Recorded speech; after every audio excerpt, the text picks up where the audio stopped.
നമ്മൾ ഹാർട്ടിലെ ഫുഡിനെ കുറിച്ച് പറയുകയാണെങ്കിൽ പ്രധാനമായിട്ട് നമ്മൾ plenty of fruits and vegetables കഴിക്കുക എന്നുള്ളതാണ്. കാര്യം ഫ്രൂട്ട്സ് ആൻഡ് ഫ്രൂട്ട്സിൽ പ്രധാനമായിട്ട് പൊട്ടാസ്യം ഉണ്ട്. നമ്മളിപ്പോൾ സോഡിയം എന്ന് പറയുന്ന ഘടകം നമ്മുടെ സോൾട്ട് എന്ന സാധനം നമ്മുടെ ബ്ലഡ് പ്രഷർ കൂട്ടാനും അതുപോലെ ശരീരത്തിലെ ഹാർട്ടിൻ്റെ അസുഖങ്ങളുള്ളവർക്കും അല്ലെങ്കിൽ കിഡ്നി അസുഖമുള്ളവർക്കും ശരീരത്തിലെ ഫ്ലൂയിഡ് റിറ്റൻഷൻ ഒക്കെ കാരണമാകും. അതുപോലെ തന്നെ ഈ സോഡിയം കുറഞ്ഞ ഭക്ഷണം കഴിക്കണം, പൊട്ടാസ്യം കൂടിയ ഭക്ഷണം, ഫ്രൂട്ട്സ് ആൻഡ് വെജിറ്റബിൾസിൽ ധാരാളം ഫൈബേഴ്സ് ഉണ്ട്. അപ്പോൾ ഈ ഫൈബേഴ്സ് എന്ത് ചെയ്യുമെന്ന് വെച്ചാൽ നമ്മുടെ ശരീരത്തിലെ കൊളസ്ട്രോൾ ഉണ്ടല്ലോ, എക്സസ് ഫാറ്റ്, അതിനെ ബൈൻഡ് ചെയ്ത് അത് നമ്മുടെ ഫീക്കൽ മാറ്റിലൂടെ പുറത്ത് കളയാൻ സഹായിക്കുന്നു. അപ്പോൾ ഫൈബർ കണ്ടെയ്നിങ് ഡയറ്റ് എക്സസൈസ് കഴിക്കുക, വെജിറ്റബിൾസ് ആൻഡ് ഫ്രൂട്ട്സ്. പിന്നെ നട്ട്സ് കഴിക്കുക, നമുക്ക് വാൽനട്ട്, കാഷ്യൂ നട്ട്, എല്ലാ നട്ട്സും കഴിക്കുക. നട്ട്സിൽ നമുക്ക് പോളി അൺസാച്ചുറേറ്റഡ് ഫാറ്റി ആസിഡ് എന്ന് പറഞ്ഞാൽ നല്ല കൊളസ്ട്രോൾ ആണുള്ളത്. അത് ബോഡിക്കും ബ്രെയിനിനും എല്ലാം നല്ല ആവശ്യമാണ്, നമ്മുടെ മെമ്മറിക്കും കിഡ്നിയുടെ ഹെൽത്തിനും എല്ലാത്തിനും. പോളി അൺസാച്ചുറേറ്റഡ് ഫാറ്റി ആസിഡ് നല്ലതാണ്.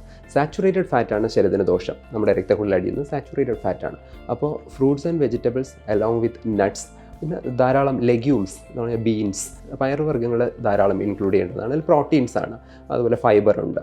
അപ്പോൾ ഈ സംഭവങ്ങൾ കാർബോഹൈഡ്രേറ്റിനുള്ള കുറവാണ്. അപ്പോൾ കാർബോഹൈഡ്രേറ്റ് കണ്ടെയ്നിങ് ഡയറ്റ്സ് കുറയ്ക്കണം. പിന്നെ നമ്മൾ പാല് ഉൽപ്പന്നങ്ങൾ പറയുകയാണെങ്കിൽ ലോ ഫാറ്റ് ആയിട്ടുള്ള ഡയറി പ്രോഡക്ട്സ്, മോര്, ഇപ്പോൾ തൈരിന് പകരം മോര് കഴിക്കുകയാണെങ്കിൽ നല്ലതാണ്. കാരണം തൈരിൽ ഫാറ്റ് ഉണ്ടല്ലോ. അപ്പോൾ ലോ ഫാറ്റ് ആയിട്ടുള്ള ഡയറി പ്രോഡക്ട്സ് നല്ലതാണ്. അപ്പോൾ nuts, vegetables, fruits, nuts, low fat dairy products and fish, ഈ ഘടകങ്ങൾ ഉൾപ്പെടുത്തേണ്ടതാണ് ഫുഡിൽ ഡെയിലി.